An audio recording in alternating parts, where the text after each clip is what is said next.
Life is uncertain. It's okay to feel stressed, anxious, worried, or frustrated. It's normal.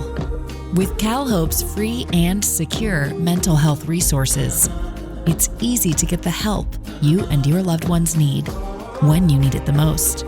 Call our warm line at 833-317-4673 or live chat at calhope.org today.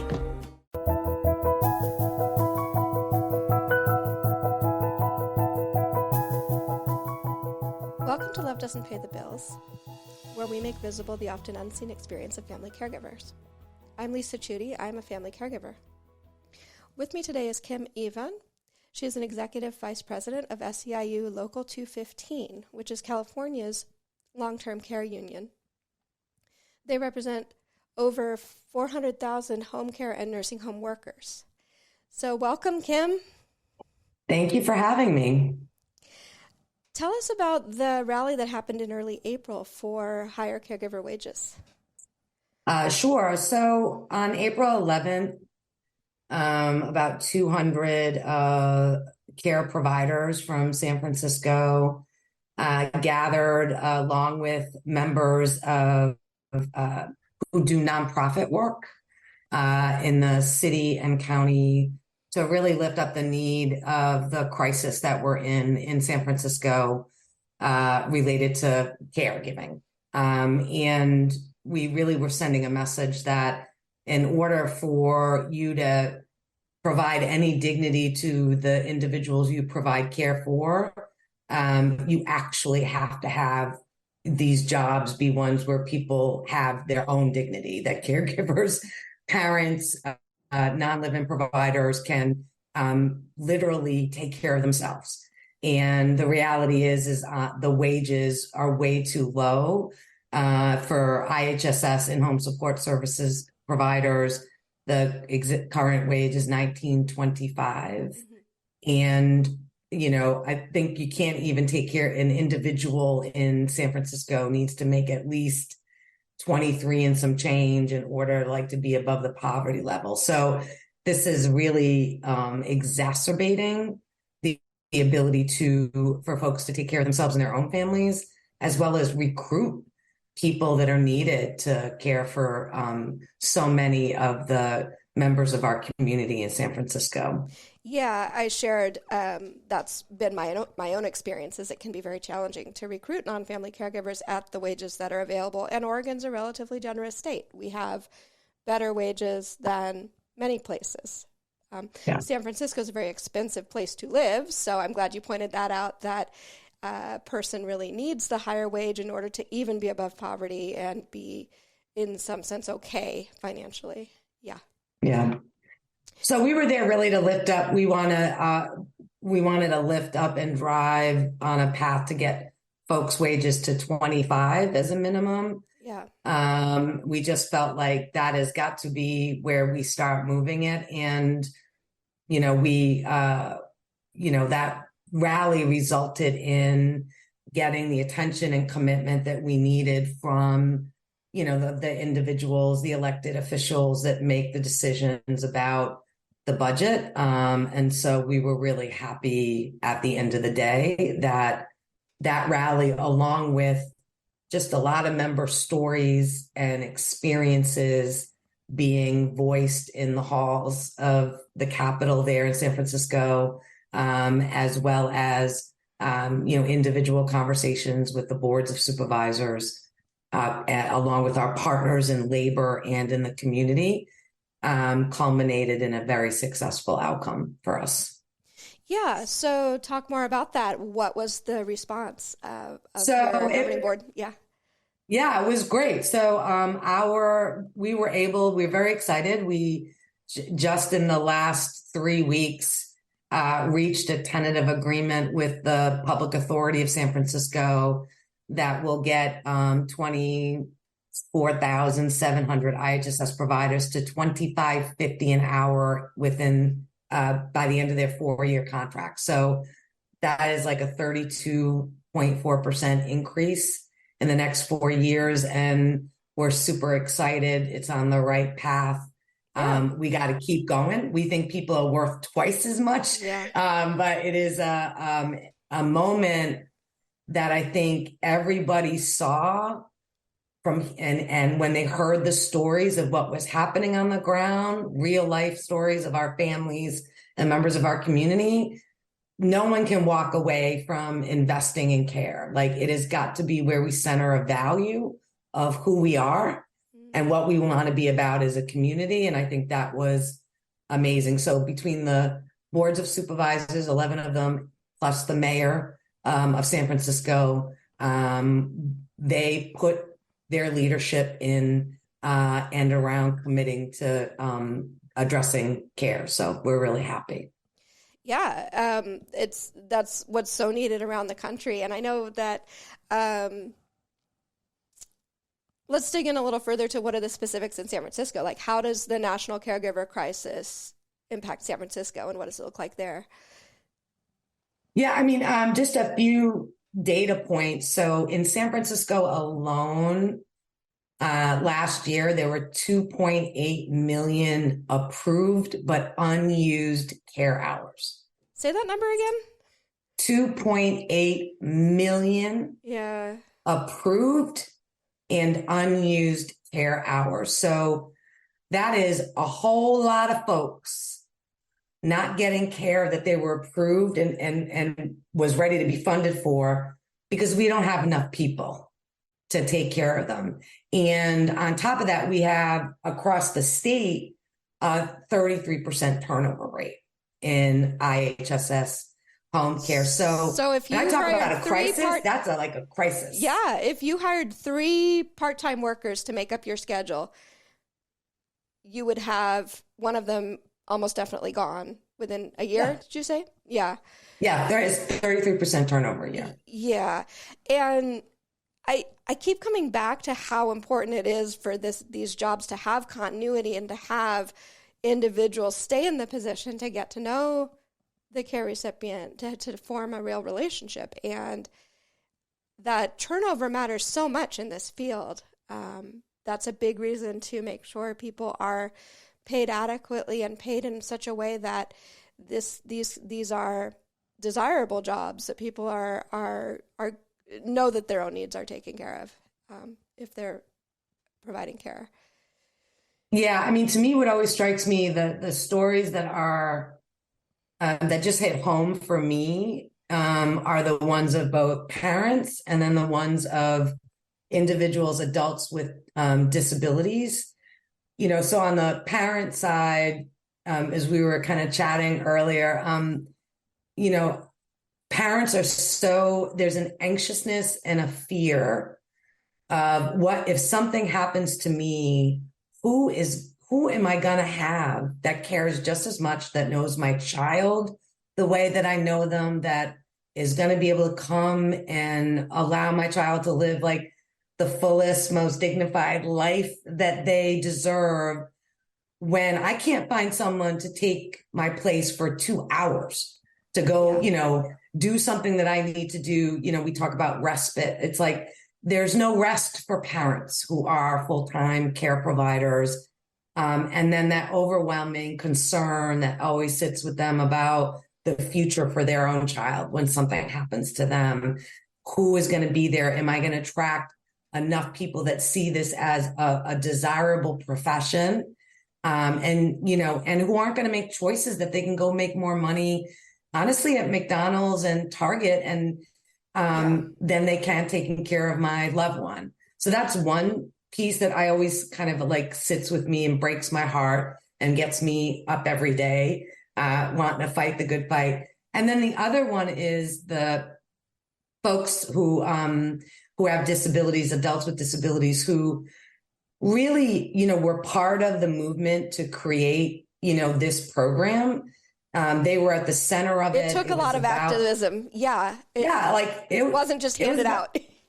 That's right. It was about their ability to have independence. And, you know, when you talk about disability justice, this program is about affording everybody, and someday all of us are going to have a disability. So everybody should think about this when we talk about disabilities.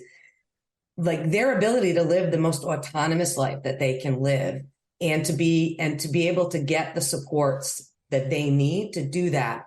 I've heard too many stories of men and women who have disabilities and they need 4 people. And when they don't get all 4, or they can't keep all 4, their ability to be independent, to do their work, to, go to school, to do all the things we take for granted, like goes away. And it's like, I can't imagine living with that anxiety of having to, think that maybe tomorrow somebody's not going to show up. And that I need 24-hour supports and services. And right now there's not enough people that want to do it. And so I think those 2 things is like really critical, that we have to invest in care. Like, it is just got to be a value that we hold dear to how we operate in a community and what we want to see in our communities. And so I just, like, that to me is like the crisis in care is like, and also there's inequities. Like in California, we have 56 different counties, right? And we have to bargain 56 contracts. And so you still got like several counties who still pay IHSS providers minimum wage. In California. In California, you have less than half that pay $1 or more over the minimum wage. And it shouldn't matter what zip code you live in. Like, we should be paying every provider a livable wage. And we got to recruit more people to want to do this work, because more of us are going to need that, these individuals. And the first option is going to be for people to want to be cared for in their home, to get the services they need in their home and in their community. So yeah, it is huge. And there's huge. You mentioned that these programs exist to support people's autonomy and the greatest ability to participate in the life around them that they could have. Often having proper support does mean that somebody with a disability can be very productive with a job, or even if it's volunteer work or things like that. And we tend to focus on people as either the giver or the recipient, right? And it's like, no, people can be both. And really all of us are both in various roles that we have in our lives, right? Like, and I think that's an interesting thing that I've been dwelling on a lot lately. I was going somewhere else. As we often do. We like to go somewhere else. It's all good. So, well, let me just say that's on we got to plan though. Look, I think we got to plan on the sort of trying to address the care crisis across the state. So we have a bill in the assembly called AB 1672, and that is to get out of this 56 county by county struggle to raise standards and get to a statewide bargaining structure. And we are really sort of, moving that right now. It's got good legs. It's got a lot of support. 40 of the legislators want to be co-sponsors of this bill. It's going to the assembly floor right now. So if you live in California and you're hearing this, and you want to make sure we center care and we raise standards, and all of us can be sure that there is people lining up to do this work and to take care of each other, please reach out to your assembly member and tell them to vote for AB 1672, the statewide bargaining bill, because that is to us the pathway to really lifting up IHSS and the work that these folks do, as well as making sure that we are creating equity across the state to recruit and retain people. Yeah. We're going to take a break now, Please stay right here and we'll be right back. Stephanie Miller's Happy Hour podcast. Hey, remember when we started it, we said if Donald Trump makes you want to drink and swear, this is the podcast for you? Doesn't he still want to make you drink and swear? Yes, because he won't does. ever shut the F up, will he? Ever. He won't ever go away. Won't ever stop saying the election was rigged and made to make it DPD. So we're going to keep drinking and keep making happy Yes, hours. it's happy hour somewhere. We live by that. And this is the best interviews of the week on the Stephanie Miller Show. Whoever the big newsmakers are, politicians, comedians, we have just amazing guests. Yep. And happy hour focuses on the very best of the Stephanie Miller Show that week. Yeah, and we have a lot of fun making it as well. Right. So you will have a Fun is still allowed. Yes. In Donald Trump's America, yes. It is hard to believe, but fun is still allowed, particularly on the happy hour. And lots of swearing, lots of drinking, lots of... Whatever gets through the night, whatever gets through the day, that's what the happy hour is there for. It's available wherever you get your podcast, correct? That is correct. And sexyliberal.com. Get it now. Stephanie Miller's Happy Hour podcast.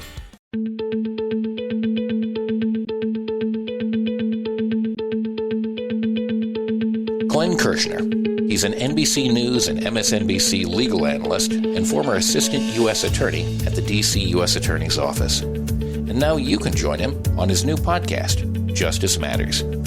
Glenn brings analysis and insight to legal issues of the day, drawing from his 30 years as a federal prosecutor, homicide prosecutor, and Army JAG.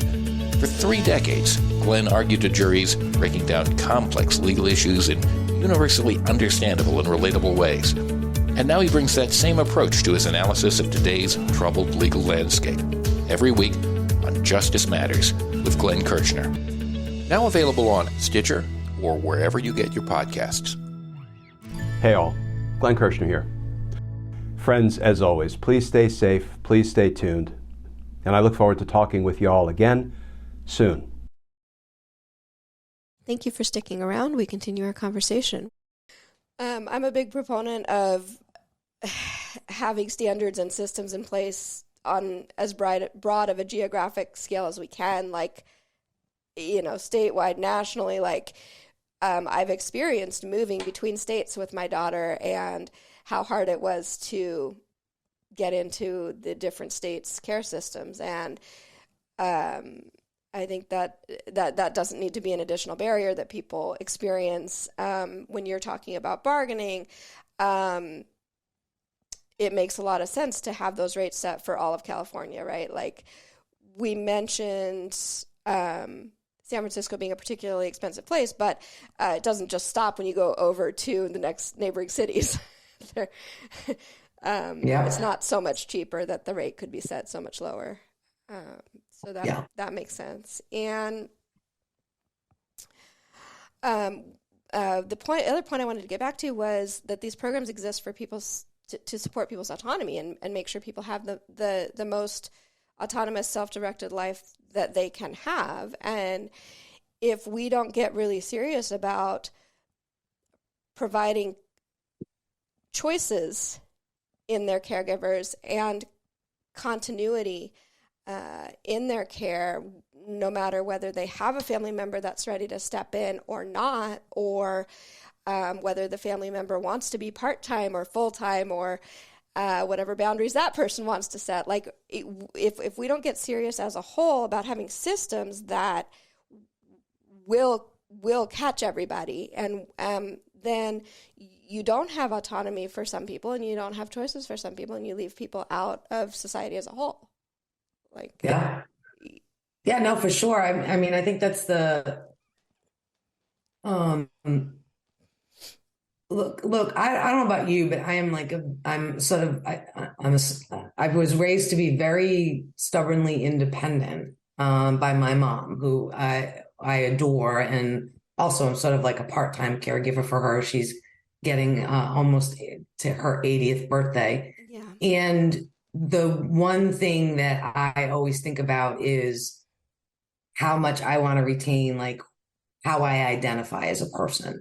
I've always worked. I've always tried to do things on my own. And when you are stripped of those choices, it is the most demoralizing thing. Yeah. And I don't care, and it's like, whether you're getting older, whether you have a disability, choice as a person. It's like how you identify in the world.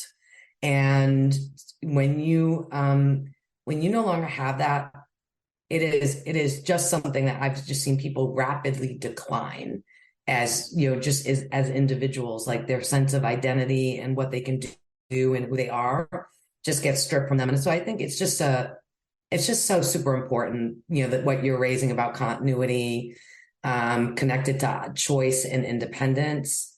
I'm sure there's a lot of amens going on when people hear this, because for me, I know that is like a huge part of who I am. And I don't want anyone to take that away from me and not give me the ability to keep that. Yeah. And when there's not a robust workforce to come in of non-family caregivers, that really eliminates choices from both the person requiring care and also their family member, right? Because we're not going to leave our family member unsupported if we can possibly lift a finger at all, Right. Yeah.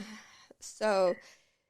No, and there's a lot of folks, like to your point on this, like there's a lot of folks who, they became caregivers out of necessity. Yeah. You know what I mean? Like they were, many, many caregivers that I meet throughout my years with this union. I ran a laundromat. I was an accountant. I was a school teacher. They had, private sector careers, and they made a choice to take care of their loved one. And at the time, they didn't think there were also other choices, right? Like so it's sort of like, and then you have people who are like, I want to be able to say whether or not I can have this career and also have somebody there to take care of my family member, just as if I were taking care of them. I want the same dedication and commitment and love and dignity brought into their lives. And so I think that's sort of like, we got to make that important to each other. And see that we're interconnected, and that these roles, these jobs afford all of us so many choices in life. And it's so important. It is about choice and freedom. It really is. And it's about honoring the choice of people receiving care and their loved ones, and ultimately greater freedom for everyone. Yeah. So we got to get busy. We got to make these jobs seen and respected and treated as valuable to all of us. Because they allow us to do what we want to do and what we need to do for ourselves and our families. Yeah. Are there things other than the wage, which is super important? Are there other things that you hear from employees that are important in their choice to remain a care worker or take a different kind of work? Other kinds of things that you're working on providing for employees? Yeah, I mean, I think a couple of the other key pieces that we want to achieve through getting to statewide bargaining, and when we talk about standards, is healthcare. Yeah. Probably maybe more than half of the IHSS providers in the state have any access to healthcare, which is ridiculous because they're providing a form of healthcare services to everyone else, but they can't access it for themselves. You have no retirement whatsoever. There's one county, Contra Costa County, that has a small retirement plan. That's it. And if you're a family provider, you don't get Social Security taken out. So you don't even have a form of Social Security to fall back on. So think about dedicating, the good part of your life to the care of another human being. And then you have no sense of being able to, enjoy the rest of it, the rest of your life, So healthcare, retirement. I would say the other thing is access to training. So many of our caregivers want to be able to do the best possible job for their loved one or for whoever they're taking care of that's not a family member. And so they want the option to be able to tap into more learning. And, you know, because in IHSS, you can do services for people that range anywhere from, you know, activities of daily living, housekeeping, cooking, cleaning, taking people to doctor's appointments, to, you know, cleaning G tubes and changing colostomy bags and dealing with people who have conditions, a lot of cognitive conditions like dementia, Alzheimer's. And there's some like special skills and education that really are helpful to doing, you know, feeling confident in providing supports and services related to that. So I think that's the other thing as well, is like, and that's a sense of support that people feel that they can tap into to make them more confident. And, you know, also sometimes to think maybe beyond this, there is another avenue for me in terms of, you know, job development and like a career ladder. So I think those are some of the other things that have been brought up and expressed as important as well. Yeah. Well, thank you so much. Thank you for your time today, and thank you for your work. Thank you. Yeah. Where would you direct people to find out more about this and about SEIU? Well, you can always go to our website at www.seiu2015.org. That's www.seiu2015.org.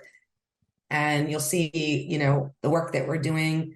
And also, if you're in California, call your assembly person, tell them to pass AB 1672 to get IHSS providers to statewide bargaining and to improve standards for everybody. Fantastic. I am definitely a proponent of as wide a geographic area, like we talked about, being served in one set of programs and rules. So thank you. Is there anything else that you would especially like to add? No, I just want to thank you for doing the podcast, and thank you for being a caregiver to your daughter. Thank you. It's really, I just thank you. She deserves it. So she does. Yeah. This is Love Doesn't Pay the Bills. I'm Lisa Chudy. You can find me on your favorite podcast app.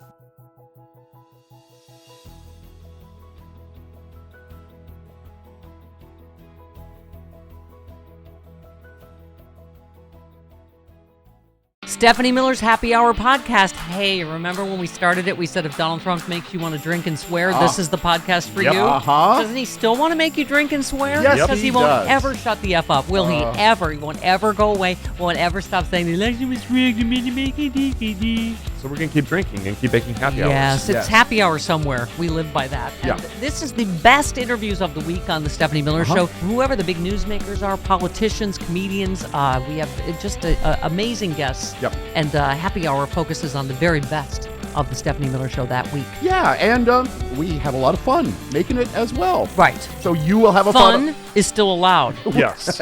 In Donald Trump's America, yes. It is hard to believe, but fun is still allowed, particularly on the happy hour. And lots of swearing, lots of drinking, lots of... Whatever gets through the night, whatever gets through the day, that's what the happy hour is there for. It's available wherever you get your podcast, correct? That is correct. And sexyliberal.com. Get it now. Stephanie Miller's Happy Hour podcast.